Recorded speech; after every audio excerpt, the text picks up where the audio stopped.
અને ગુજરાત ભાજપના પહેલા મુખ્યમંત્રી બન્યા।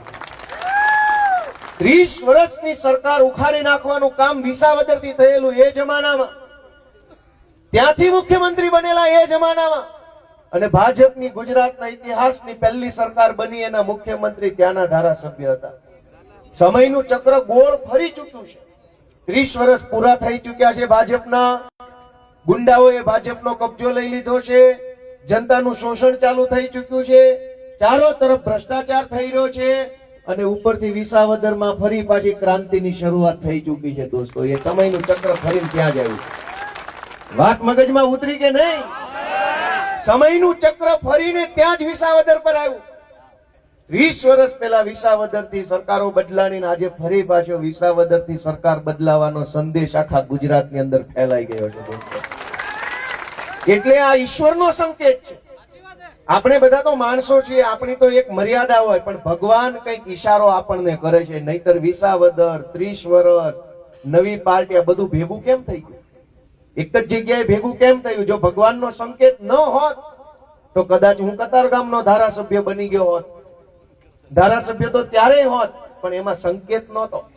સંકેત તો વિસાવદરથી ચૂંટણી જીતું ને એમાં જ સંકેત આવે છે દોસ્તો। અને એ સંકેતને ઓળખવાનો છે આપણે બધાએ કે ભગવાન શું ઈચ્છે છે। ભગવાન એમ ઈચ્છે છે કે હવે આ ચોર અને ભ્રષ્ટાચારીઓને સજા થાય, હવે આ ઘર ભેગા થાય, એવું ભગવાન ઈચ્છે છે દોસ્તો। અને એટલે ભગવાન જ્યારે ક્યારેય પણ સારું કામ કરવાની ઈચ્છા રાખે ત્યારે ભગવાન કોઈને નિમિત્ત બનાવે। ભગવાન સદેહે આપણી વચ્ચે આવે ને એ જ બધું કરે એવું હોય નહીં। ભગવાન આપણને નિમિત્ત બનાવવા માંગે। ભગવાન આમ આદમી પાર્ટીને નિમિત્ત બનાવવા માંગે છે।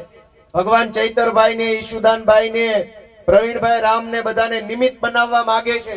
ઈશ્વરે એમને બધાને શક્તિઓ આપી, એ યોદ્ધાઓ લડી રહ્યા છે, એમાં કુદરતનો સંકેત છે। એ સંકેત ઓળખીને આ વખતે હાવણો મારી દેવાનું કામ આપણે બધાએ કરવાનું દોસ્તો। આપણે બધાએ ખૂબ અન્યાય, અત્યાચાર અને શોષણ સહન કરી લીધું છે। આટલું બધું તો સહન કરવાનું હોય નહીં।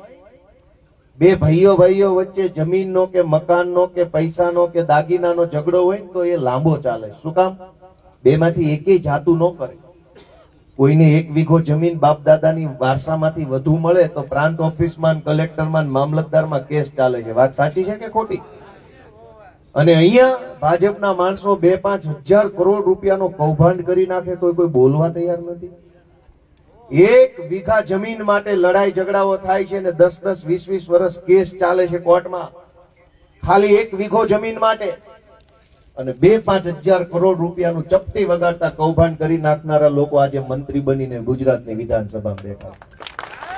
હું ધારાસભ્ય બન્યો તો મારી સામે 2 પરિસ્થિતિ છે, મારે ખુશ થવું કે દુખી થવું। ધ્યાનથી સાંભળજો, હું ધારાસભ્ય બન્યો એ વાતની ખુશી વ્યક્ત કરવી કે દુખી થવું। વિધાનસભાની અંદર જેની ઉપર બળાત્કારનો આરોપ છે, ગુજરાતની હાઈકોર્ટે એમ કીધું કે બળાત્કારી છે, એવા ધારાસભ્ય વિધાનસભામાં મારી નજર સામે બેસે છે। જેની ઉપર 2000 કરોડનું મનરેગા કૌભાંડનો આરોપ છે એ ક્યાં બેસે? મારી જેવો ઈમાનદાર માણસ ક્યાં બેસે છે? ધારાસભ્ય બનીને અમારે આવા ચોર અને બળાત્કારીઓની બાજુમાં બેસવાનું, એ વાતનું દુઃખ લગાડવું કે હું ધારાસભ્ય બની ગયો એ વાતનું સુખ લગાડવું? તમે વિચાર કરો કે દુઃખી થવું કે સુખી થવું? એક તરફ બળાત્કારી, ગુંડાઓ, માફિયાઓ, લફંગાઓ, તોડબાજો, આ બધા જ લોકો મંત્રી, તંત્રી, સંત્રી, ધારાસભ્યો બનીને વિધાનસભામાં બેઠા છે। અને ગરીબ માણસની ક્યાં જગ્યા છે? ક્યાંય જગ્યા નથી દોસ્તો। ગામની ગ્રામ પંચાયત થી લઈ, તાલુકા પંચાયત થી લઈ, મામલતદાર ઓફિસ થી લઈ, ઉપર તો છોડી દો, ઉપર તો જવાય એમય નથી, આપણાથી પહોંચવાય ના દે આપણને ગરીબ માણસને। પણ ગામડાના માણસની તાલુકા પંચાયતમાં જગ્યા નથી બેસવાની। મારી વાત સાચી છે કે ખોટી?